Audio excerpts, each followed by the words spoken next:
Afternoon. Thank you for listening to my video. I wanted to come on and talk about my brother who is currently IPP.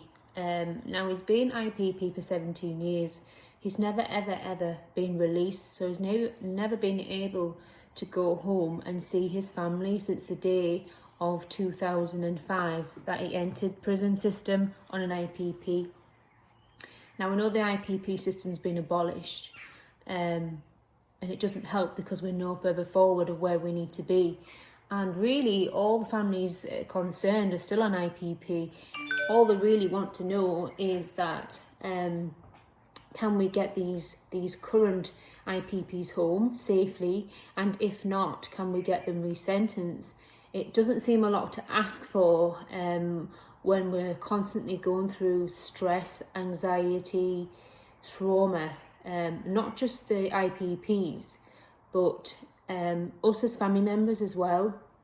Remember, the IPPs have wives, and partners, and it's people's sons and brothers and nieces and nephews and so forth. So everybody is suffering, not knowing when they'll come home.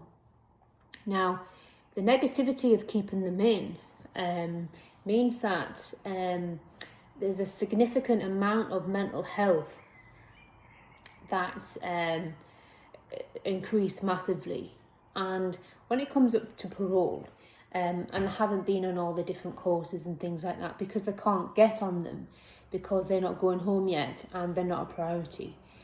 Parole will often turn around and say they have to see a psychologist, they've got mental health issues and blah, blah, blah, blah, blah, which is understandable considering that they have this massive sentence to endure.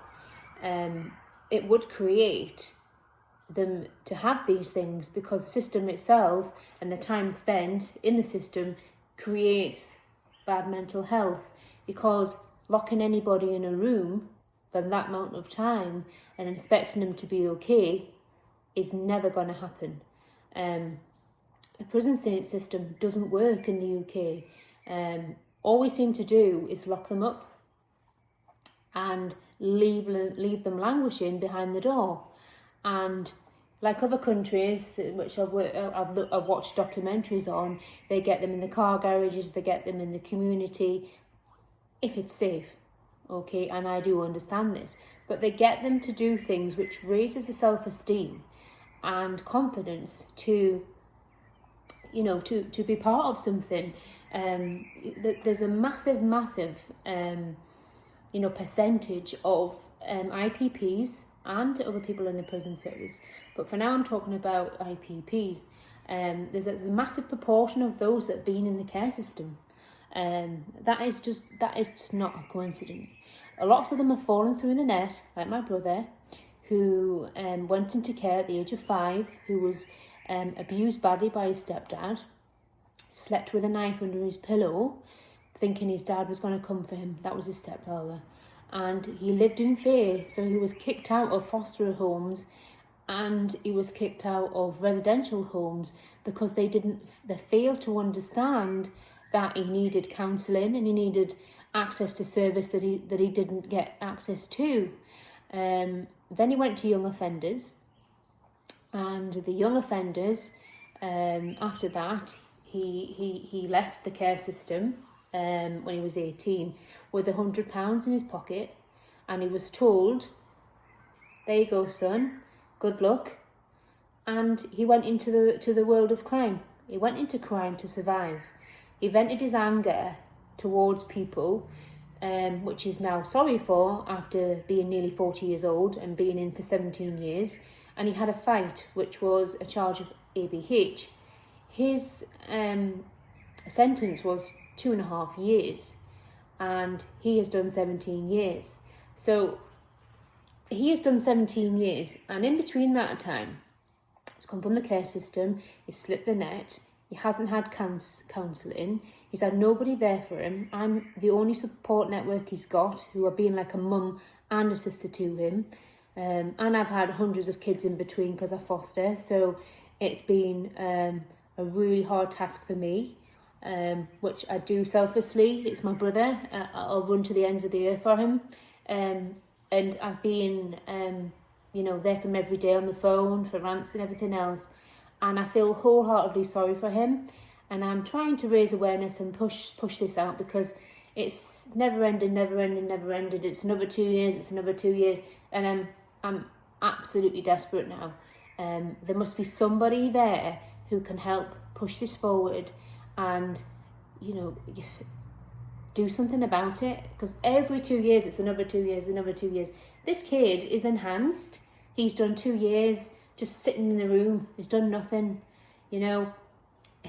He has got a family here. We've all got jobs. I've got nothing on my record because I look after the kids. I've never committed a crime. My husband's never committed a crime. My stepkids have got their own businesses. We've got our own business which he can work into. And it pains me to think that I could have him home. And yes, I know I need access to services.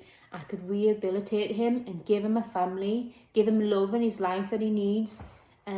He's missed out on so much. He wants to go into business with this, and he wants to help with that, and he wants to be part of our family, instead of stuck in a room that's locked, made to feel that he's nothing.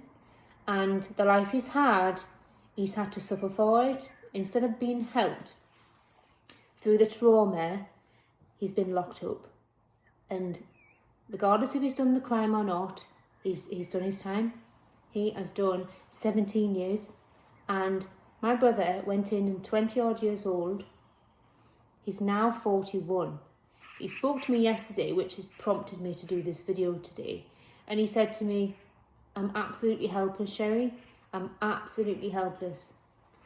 I can't even write to my MP, he said. I can't write to anybody. He says, do you know why? He says, because the screws in this place will not send the letters. They do it deliberately. And I've got nothing I can do stuck in here. I can't do anything. Would you write to the local MP for me? Would you try and push it for me? My answer was, yes, of course I would. Of course I would push the boat out for him. Of course I would be there for him. That's what a sister does. And I feel really, really sad that we're not getting anywhere with the justice system in the UK at all. We're not achieving anything. The amount of people that are in and out.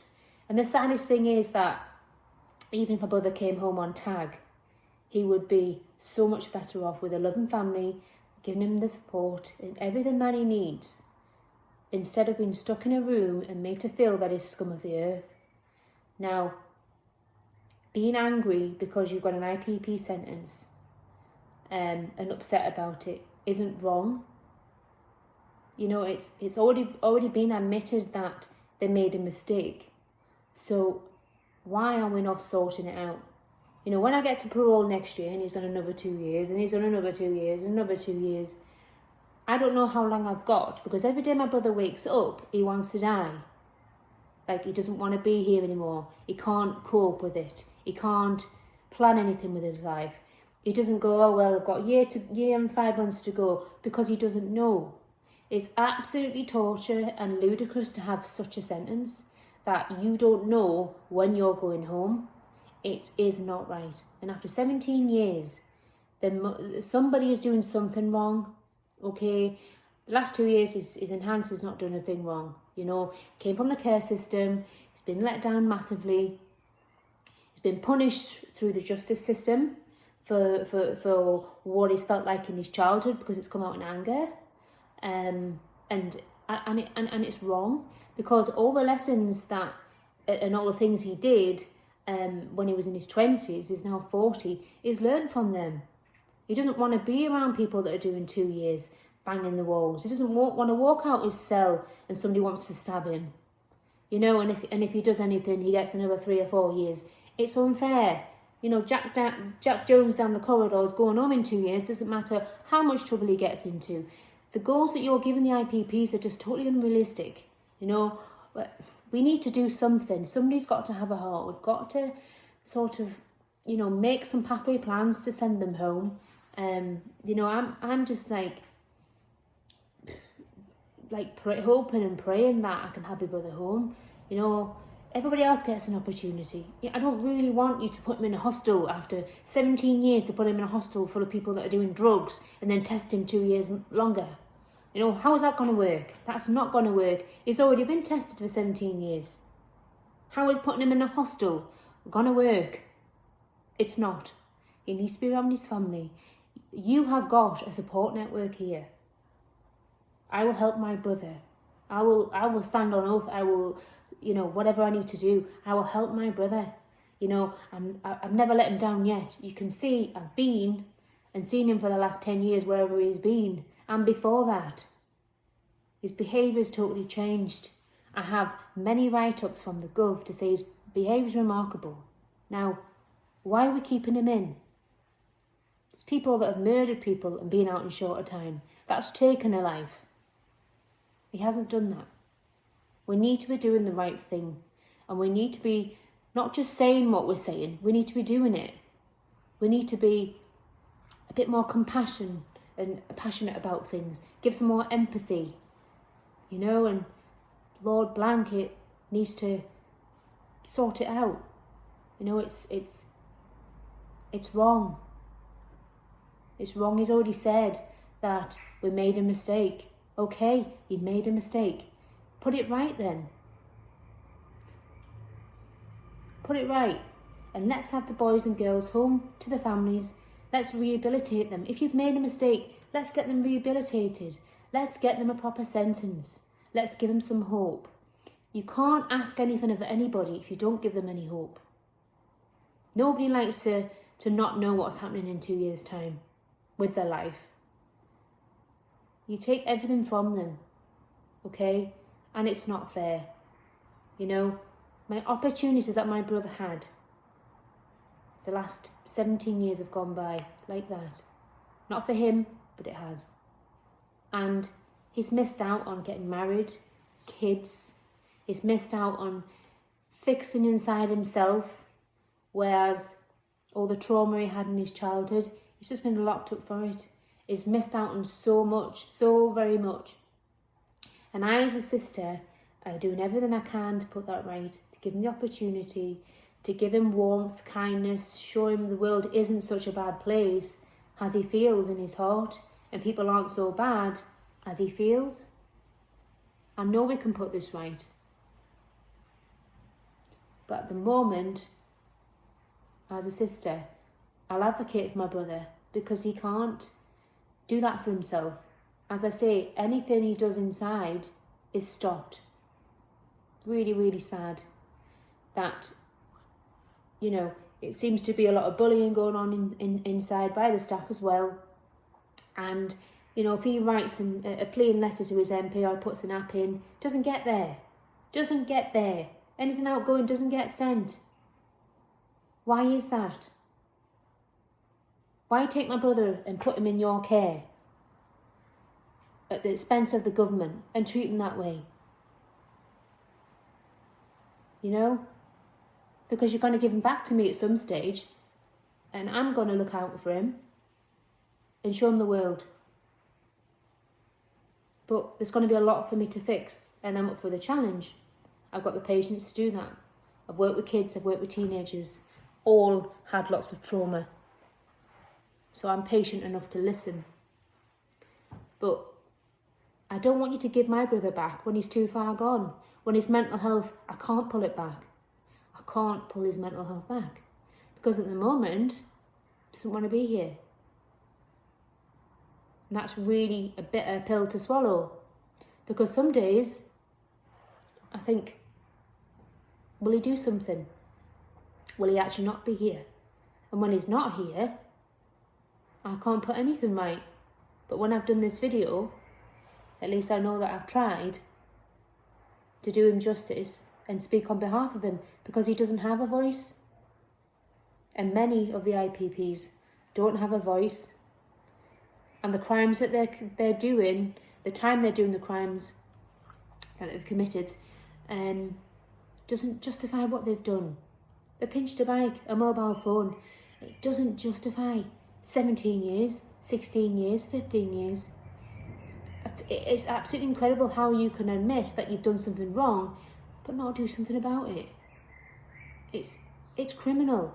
Do you want to spend £40,000 a year on each IPP when they could be at home with their families, starting a new life, getting jobs, building their self-esteem? You're not doing that in prison, so why are you keeping my dear brother?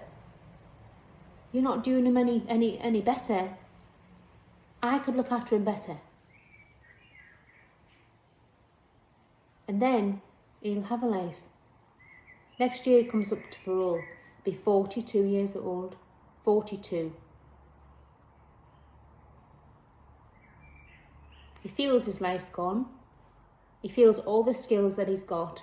He's a marvellous drawer, he's very articulate, he's an avid reader. He's taught himself to read and write, everything. He feels he can't do anything with them. He's musically talented. He's self-taught on his piano and his guitar. He just feels he's sitting in there. Every day he sits in his cell. At the moment, it's 24 hours.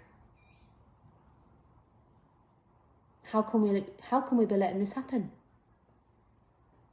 It's just heartbreaking. IPP sentence. Sentence indefinitely for something that doesn't fit the crime. 17 years for GBH in 2005. Brothers still inside. Amongst others. But amongst others that have already been home and had an opportunity to put things right.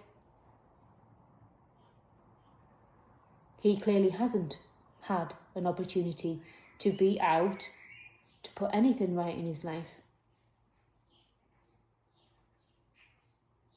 Something to think about. But I have to try.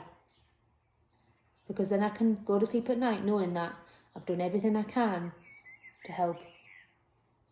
If that's what it takes, that's what I'll do. I hope anybody who can help would be kind enough to message me. Any advice? We haven't got parole till next year.